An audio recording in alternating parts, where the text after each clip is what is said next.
오늘 우리에게 주신 하나님의 말씀 보겠습니다. 우리에게 주신 하나님의 말씀은 전도서 4장 1절로 12절까지의 말씀입니다.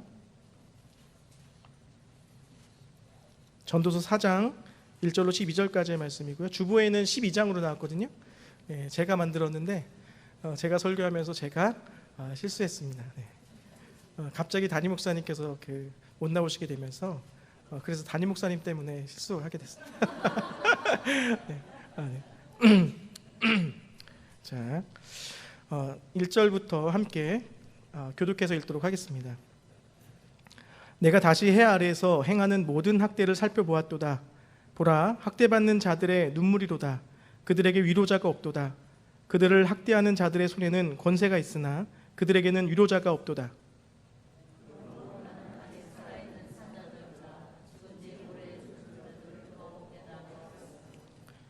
이 둘보다도 아직 출생하지 아니하여 해 아래에서 행하는 악한 일을 보지 못한 자가 더 복되다 하였노라.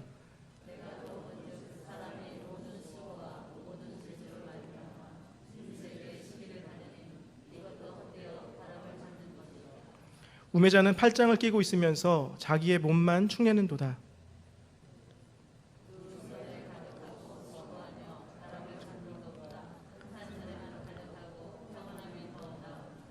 내가 또 다시 해 아래에서 헛된 것을 보았도다.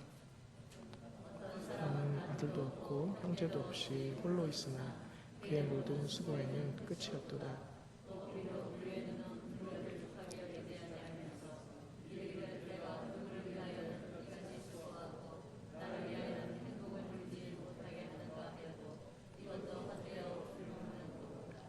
두 사람이 한 사람보다 나음은 그들이 수고함으로 좋은 상을 얻을 것임이라.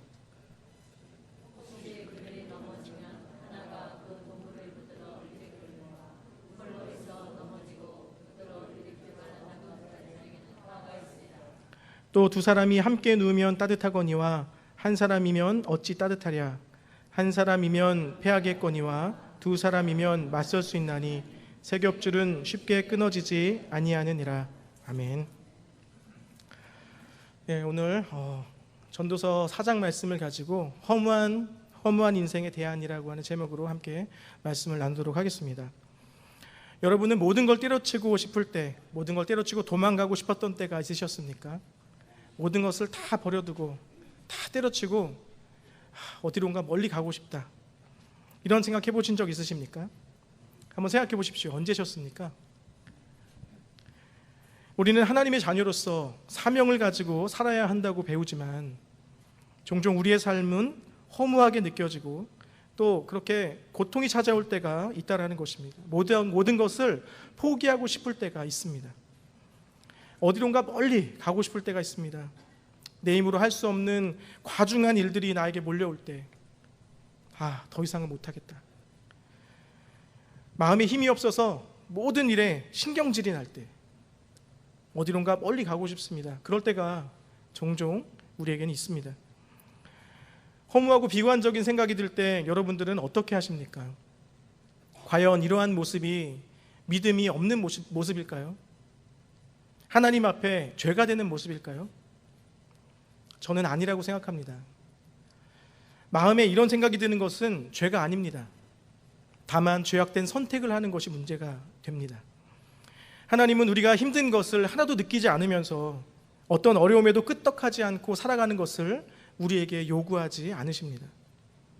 아무런 힘듦도 느끼지 않고 사는 것은 어쩌면 삶의 현실을 직시하지 않고 회피하면서 자기를 속이고 살아가는 것인지도 모르겠습니다.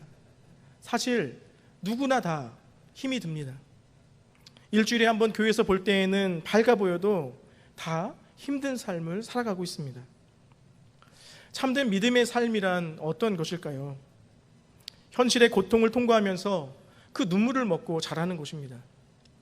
그래서 참된 믿음이라고 하는 것은 아무 고통도 느끼지 않고 어려움 없이 내 자신이 그냥 견뎌내는 것이 아니라 이 고통과 눈물 속에서 주님을 붙잡고 주님이 주시는 위로와 주님의 약속을 붙잡고 그것을 바라보면서 통과해 나아가는 것, 그것이 참된 믿음입니다.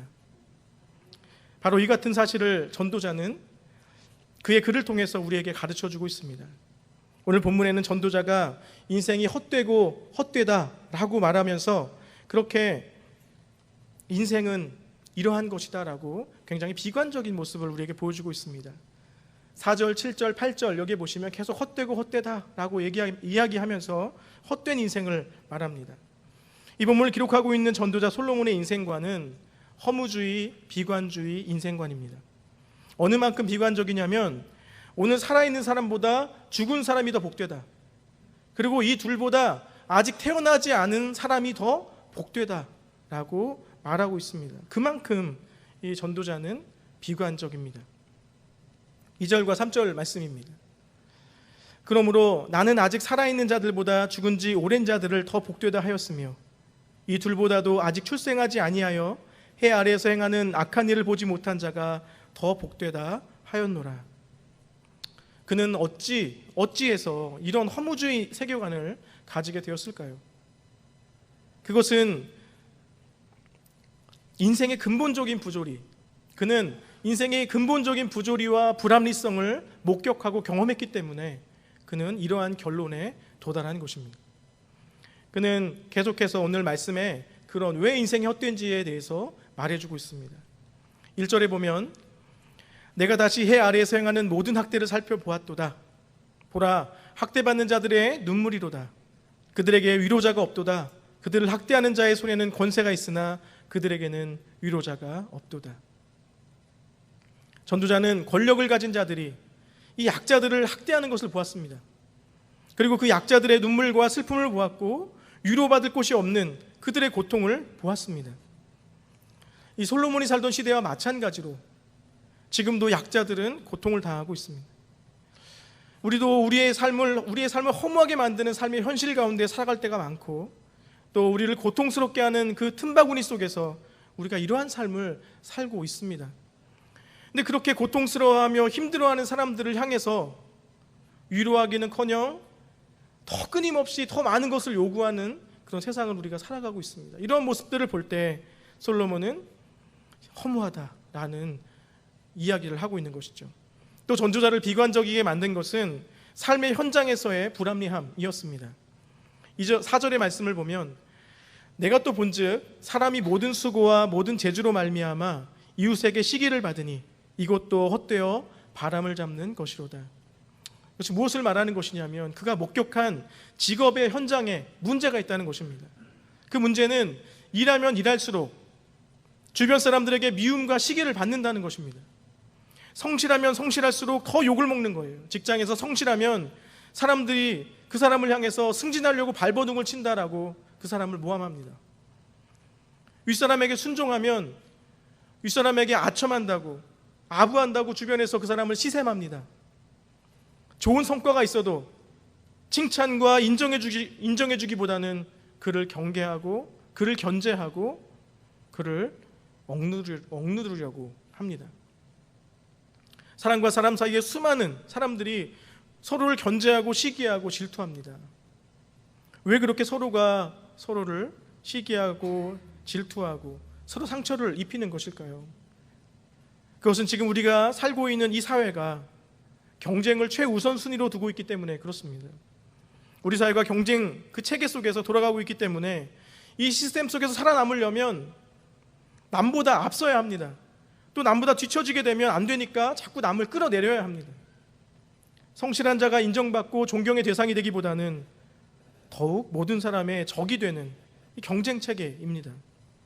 이런 경쟁 체계 속에서 참된 친구를 발견할 수 없음에 오늘 전도자는 깊은 외로움과 비애를 느끼는 것입니다.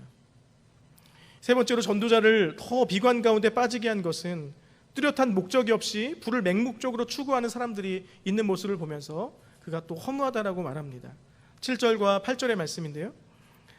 내가 또다시 해 아래에서 헛된 것을 보았도다. 어떤 사람은 아들도 없고 형제도 없이 홀로 있으나 그의 모든 수고에는 끝이 없도다. 또 비록 그의 눈은 부요를 족하게 여기지 아니하면서 이르기를 내가 누구를 위하여는 이같이 수고하고 나를 위하여는 행복을 누리지 못하게 하는가 하여도 이것도 헛되어 불행한 노고로다. 여기 7, 8절에 등장하고 있는 이 사람을 보십시오. 이 사람에게는 자식도 형제도 없습니다. 그런데 일은 수고의 끝이 없을 정도로 죽어라 하고 있습니다. 그리고 돈도 나름대로 벌었습니다. 그런데 이 사람은 자신은 전혀 행복감을 느끼지 못하고 있습니다. 그 이유가 뭡니까? 아무런 목적 없이 남들 일하고 남들이 버니까 거기에 따라서 생각 없이 목적 없이 일을 하고 있는 것입니다. 우리들 중에도 분명히 목적 없이 누구를 위하여 사는지도 모르면서 끝없이 일하며 끝없이 공부하는 사람들이 있습니다. 왜 이렇게 일을 합니까? 왜 돈을 법니까? 왜 자꾸 높은 자리에 올라가려고 합니까? 목적도 없이 의미도 없이 수많은 사람들이 목을 메고 있습니다. 이렇게 살다가 끝에 그 인생의 끝에 허무하게 사로잡히게 된다라고 하는 것을 보여주고 있는 본문입니다. 여러분의 지금 삶은 어떠십니까? 재미있으십니까? 의미가 있습니까? 제가 지금 여러분들을 우울하게 하려고 하는 말이 아닙니다. 왜 하나님이 주를 믿는 자녀들에게 이 같은 고통들을, 이 같은 허무함, 이것을 왜 느끼게 하실까요? 우리는 주의 존귀한 자녀들인데 왜 이런 인생에서 겪어야 되는 어려움들, 외로움들, 고통들을 느끼게 하실까요? 그 이유는 하나님을 알지 못하는 사람들이 그 고통 가운데 있을 때, 그 고통 가운데에서 하나님의 구원의 손길로 먼저 벗어난 자들이 그 고통 가운데 있는 자들을 돕기 바라시기 때문에 그렇습니다. 그들과 함께하며 그들과 그 고통을 함께 나누며 그들의 고통에서부터, 그들을 고통에서부터 건져주라고 우리에게 인생의 덧없음을 잠깐 맛보게 하시는 것입니다. 그 일을 겪어본 사람만이 그 일을 겪고 있는 사람을 위로할 수 있습니다. 그런 사람만이 위로가 됩니다. 그 일을 한 번도 겪어보지 못한 사람이 아무리 그 사람을 위로하고 아무리 격려하고 세워주려고 해도 위로가 되지 않습니다. 제가 아는 집사님 한 분은 남편의 외도로 우울증이 왔습니다. 새롭게 다니게 된 교회에 정말 어렵게 정말 죽을 것 같아서 그런 자기의 마음을 오픈하는 소그룹에 참여하게 되었습니다. 자신이 남편이 외도를 했고 우울증이 왔고 하루하루 살기가 싫다고 이런 이야기들을 소그룹에서 나눕니다. 그러자 한 집사님이 그 사람의 이야기를 듣고 말씀해 주십니다. 지금 자신이 키우는 아이는 남편이 밖에서 데려온 아이라는 거예요. 이런 이야기들을 들으면 이런 이야기들이 정말 막장 드라마 같은 일들이 우리의 삶에 종종 일어나고 감당할 수 없을 것만 같은 일이 일어나는데 그 일을 먼저 겪은 자들이 그 사람을 위로하고 다시금 살아가도록 한다는 것입니다. 하나님은 그러한 자로 우리를 부르셨다라는 것입니다. 여러분 지금 어떠십니까? 허무하십니까? 외로우십니까? 우울하십니까? 하나님은 우리가 잠깐 거기에 머물며 맛보기를 원하십니다. 그러나 오래 있지는 말아야 됩니다. 빠져나와야 합니다. 주님은 고통 가운데 있는 자들과 함께하며 그들의 친구가 되어주기 위해서 그 고통과 그 외로움과 그 허무함을 우리로 하여금 맛보게 하십니다. 그게 뭔지 알게 하기 위해서. 여러분 그 허무함은 사단이 가져다주는 영적인 질병입니다. 허무함이 다가오면 의욕이 상실됩니다. 의욕이 상실되면 우울감이 찾아옵니다. 이것은 질병입니다. 영적인 질병이고 거기서 나와야 합니다. 그런데 빠져있는 사람은 혼자 나오지 못합니다.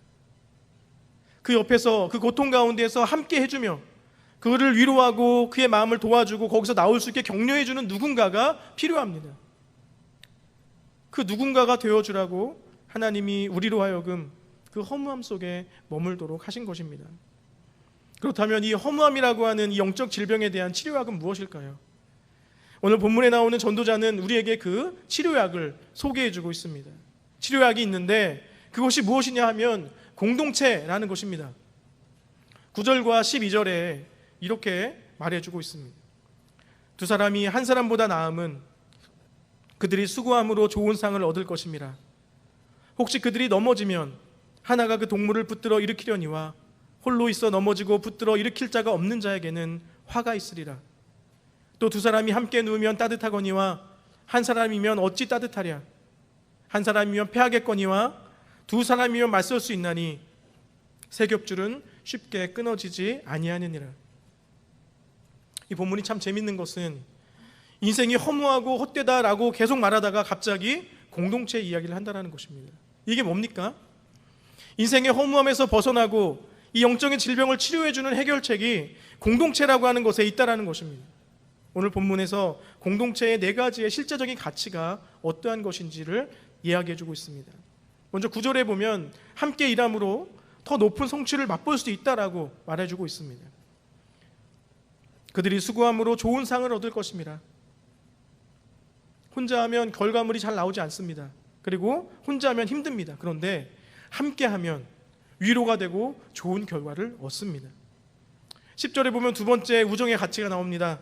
넘어질 때 서로 일으켜줄 수 있다라고 이야기해주고 있는 것이죠.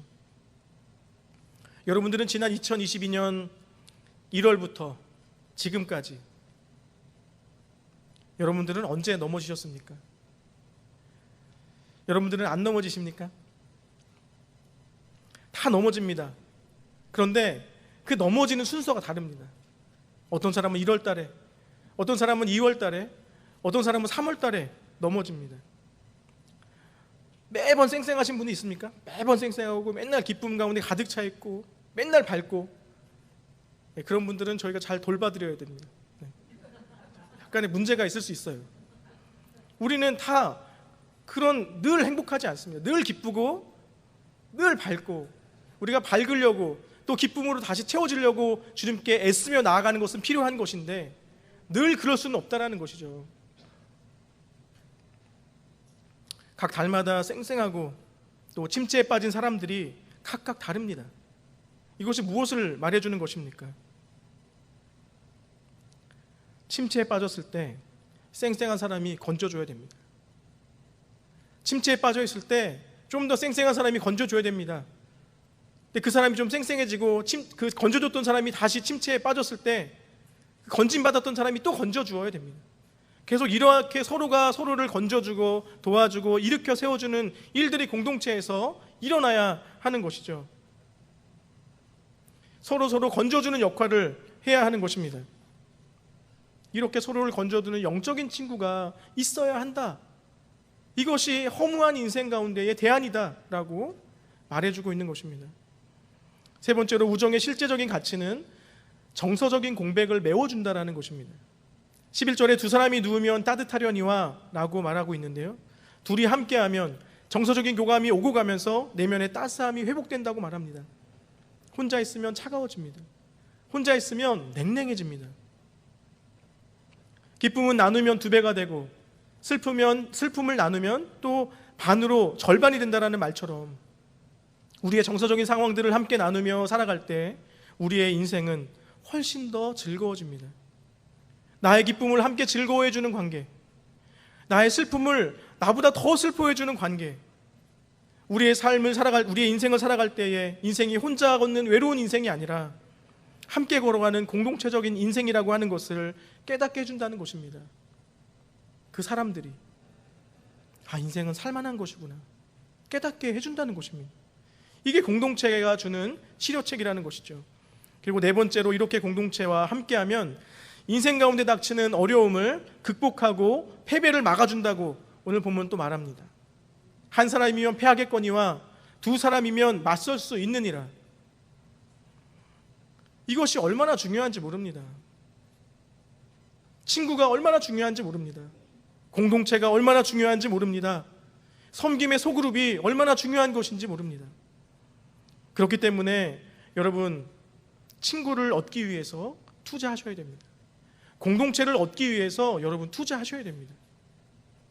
함께 시간을 보내고 나를 보여주고 또 사람들의 이야기를 들어주고 밥도 사고 돈도 쓰고 마음도 열어야 합니다. 그런 투자가 이 공동체에 있어야 합니다. 그래야 서로 오고 가며 그런 신뢰가 쌓여가고 그러면서 서로 일으켜주는 관계로 성장해 가는 것이죠. 그런 의미에서 예배만 드리고 가는 신앙은 정상적인 신앙이라고 할 수가 없습니다. 예수 그리스도께서 이 땅에 오셔서 우리를 구원하셨을 때 부르심을 받은 자들을 모아서 그 모임을 만드시고 그곳을 교회라고 칭하셨습니다.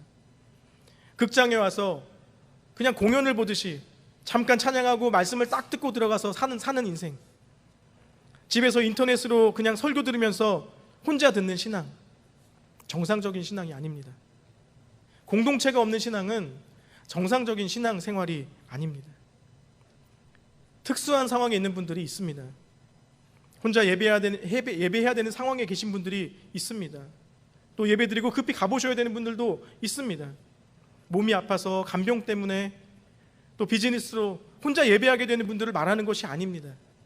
그런 분들에게 드리는 말씀이 아닙니다. 지극히 개인적으로 나를 귀찮게 하지 마세요. 하나님의 간섭도 받지 않고 교회의 간섭도 받지 않고 그냥 내가 편안하게 신앙생활 하겠습니다 라고 하는 태도를 말하는 것입니다.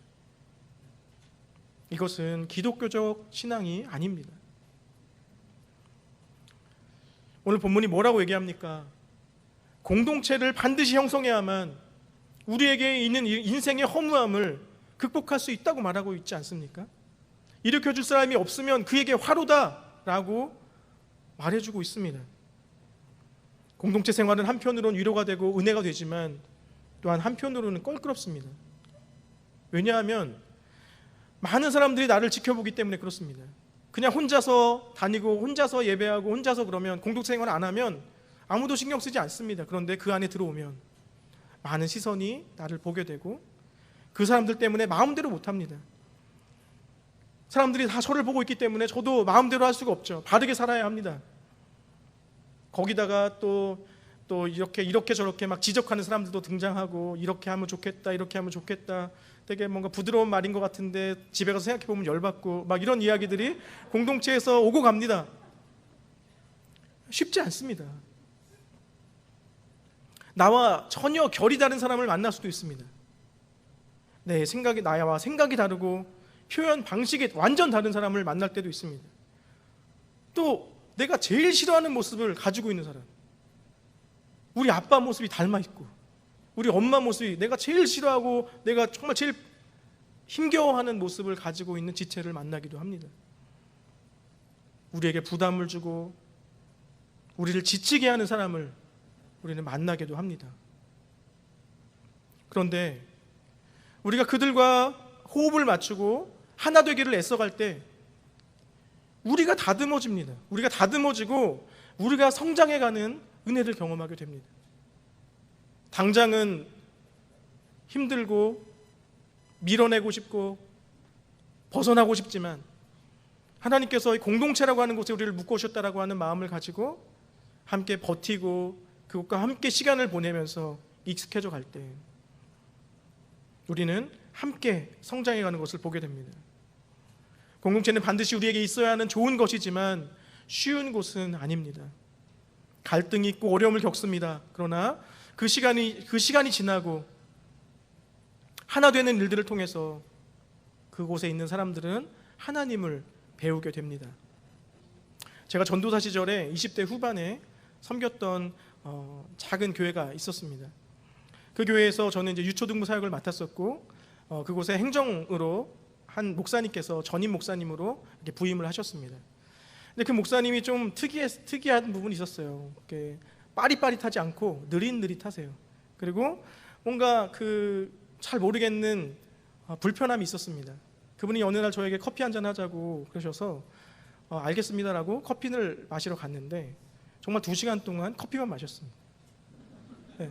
이게 보통은 커피 한잔 하자고 하면은 뭔가 나한테 하실 말씀 있으시구나, 나한테 뭔가 하고 싶은 이야기가 있으시구나라는 것들을 짐작하고 가잖아요.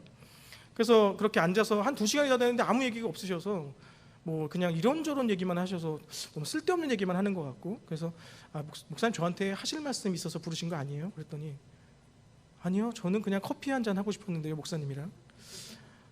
이 사람이 보통 사람이 아니다라는 생각이 들었습니다. 근데 그분을 이해하게 되는 데에는 많이 오래 걸리진 않았고 사모님과 얘기하면서 알게 됐는데, 그 사모님이 굉장히 열분을 토하시면서 그 남편 목사님을 뭐라고 얘기했냐면 우리 남편이 사심이 없어요. 저는 그 말이 무슨 뜻인지 몰랐는데 지내다 보니까 무슨 말인지 알겠더라고요.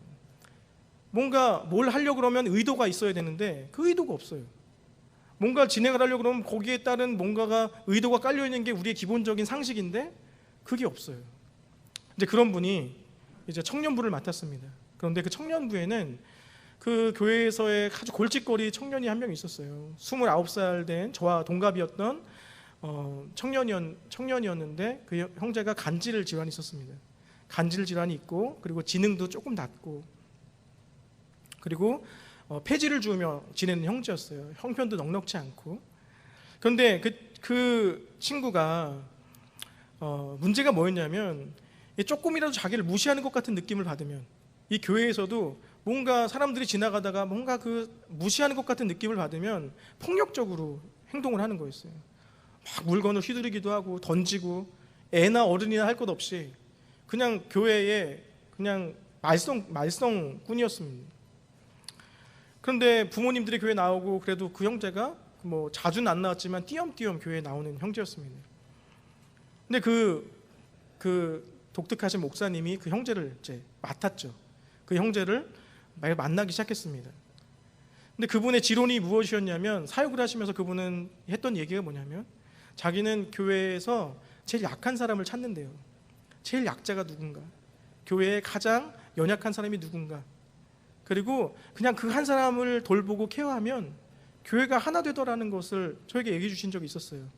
그렇게 하면 하나님이 기뻐하시는 사역이다, 이런 이야기들을 해주셨는데, 실제로 그 형제를 정말 만나고 맨날 맛있는 것도 사주고 하면서 시간을 보내지만 그 형제가 쉬운 사람이 아니거든요. 계속 뭐 다투기도 하고 막 그런 여러 일들을 겪으면서, 근데 그 형제가 조금씩 마음을 열기 시작하더니 청년부 예배에 나오기 시작했습니다. 청년부 예배에 나오고, 사실 그 안에 청년부 사람들은 그 형제를 상대도 안 했거든요. 그냥 있어도 그냥 말도 섞지 않았고, 또 그 형제가 무서웠습니다. 좀 무섭게 생기고 덩치도 컸기 때문에 되게 불편해했었는데, 그 형제가 이제 청년부에 나오고 목사님이 그 형제를 돌보고 그러면서 그 하나의 지체가 되어지다 보니까 이제 그 청년부에 있었던 사람들도 그 형제를 돌보기 시작했습니다. 관심을 갖게 되고 또 인격적으로 대우해주기 시작했어요. 그렇게 인격적으로 대우해주는 그런 시간들이 지나고, 이제 그 형제 생일이 가까워졌는데, 목사님이 이제 그 형제랑 얘기하다 보니까 그 형제가 되게 바라는 게 뭐였는지 알아보니까 그 형제가 되게 정장을 입고 싶어 한다는 걸 알았어요. 그 형제가 늘 입고 다니던 옷은 그냥 시장에서 사는 반바지 큰 거, 그거랑 어서 입은 건지 모르겠는데 큰 와이셔츠, 반팔 와이셔츠를 입고 늘 언제나 교회에 왔었었는데, 그 형제가 되게 정장을 입고 싶어 한다는 걸 알아서 청년부 지체들하고 돈을 모아서 그 형제 생일날 그것도 선물합니다. 그 생일 파티는 정말 눈물 없이는 볼 수 없는 생일 파티였어요. 형제도 울고, 그 선물을 준 사람들도 모두가 다 울면서 기뻐하는 시간을 가졌습니다. 그 형제는 매 주일마다 그 정장을 입고 왔습니다. 매 주일마다 그 정장을 기뻐하면서 입고 와서 기쁘게 예배드리고, 정말 어린아이처럼 그렇게 사랑을 받으니까 사람이 변하지 않습니까? 교회에 정말 큰 골칫거리였습니다, 그 형제는. 그리고 없어져도 상관이 없을 것 같은 그런 사람이었어요. 그런데 그로 인해서 교회가 사랑의 공동체로 변화되는 것을 보았습니다. 그 형제를 품는 것은 어려운 것이었습니다. 아무나 할 수 있는 일이 아니었습니다. 쉽다고 말씀드리는 것이 아닙니다. 그런데 그 일을 해내자 그곳은 하나님의 나라가 되었습니다. 저는 우리 교회가 이런 공동체가 되었으면 좋겠습니다.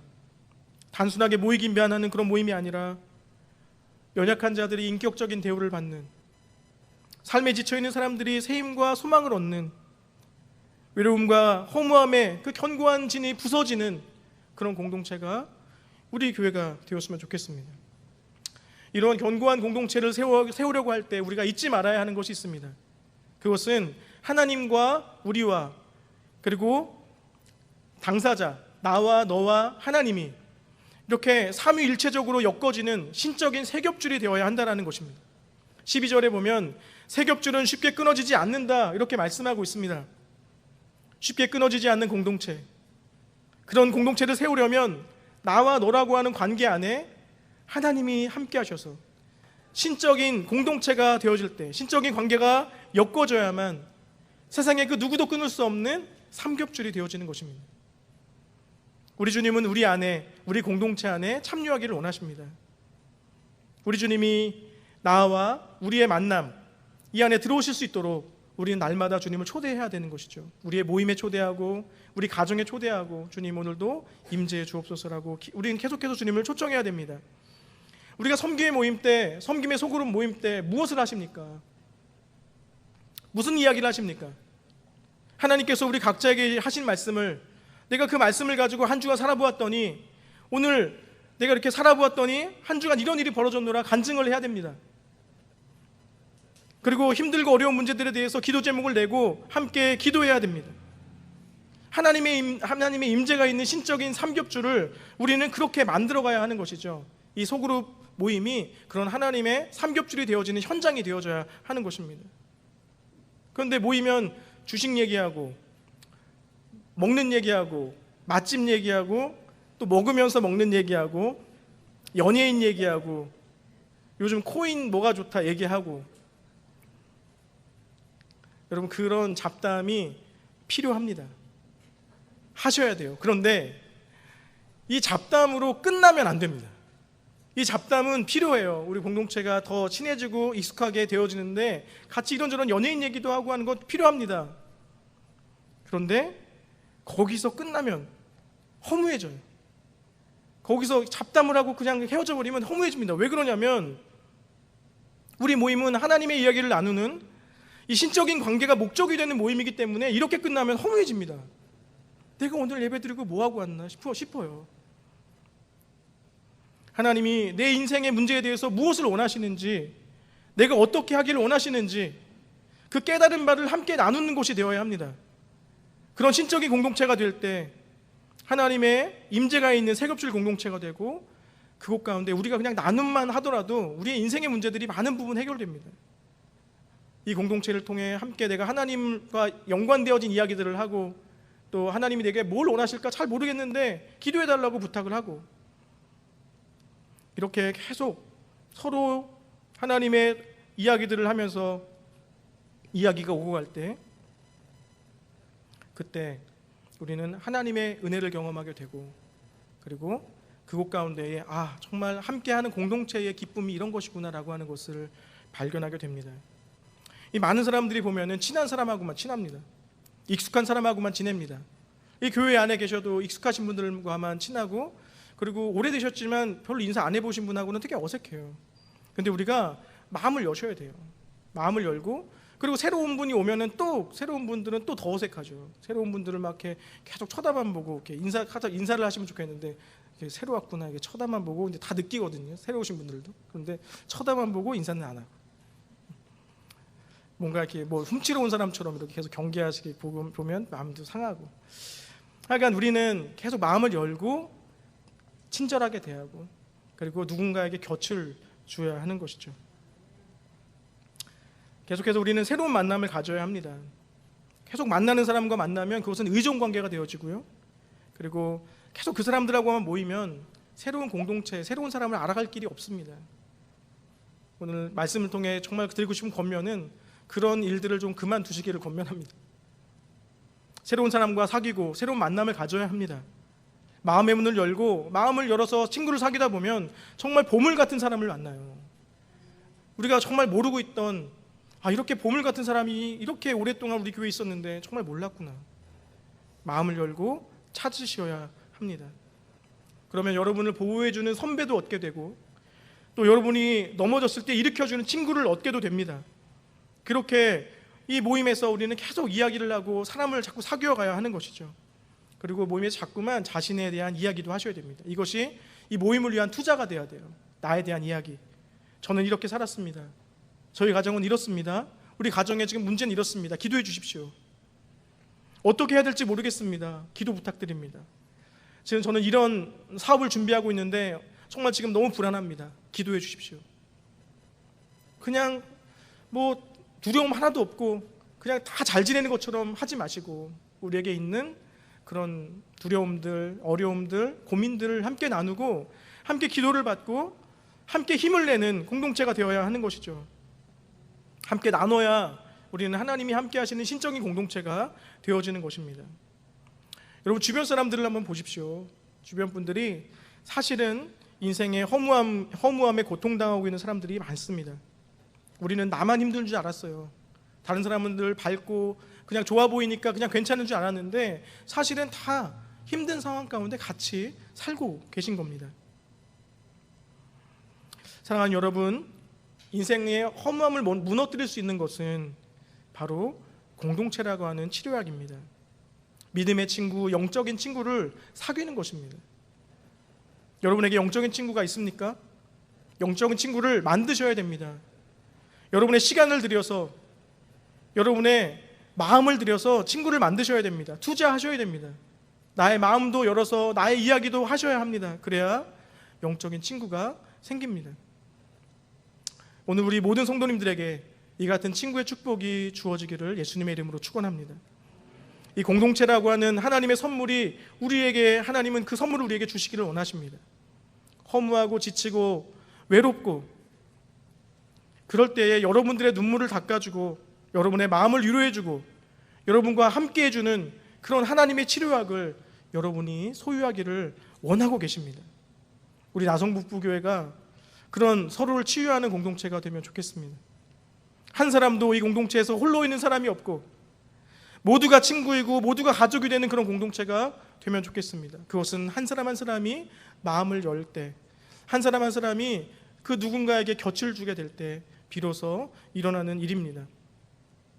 나를 내어주고 영혼의 친구를 사귀어가는 그런 하나님이 기뻐하시는 공동체가 되기를 원합니다. 경쟁이 치열한 세상 속에서 외롭고 허무한 시절을 우리가 지내갈 때 우리가 함께 있기에 극복되고 함께 이겨낼 수 있는 공동체가 되기를 원합니다. 더 나아가 공동체로 인해 삶의 의미와 즐거움, 기쁨을, 공동체로 인해 더 인생이 풍성해지고 즐거워지는 그런 나성북부교회 성도님들 모든 분들 되시기를 예수님의 이름으로 축원합니다.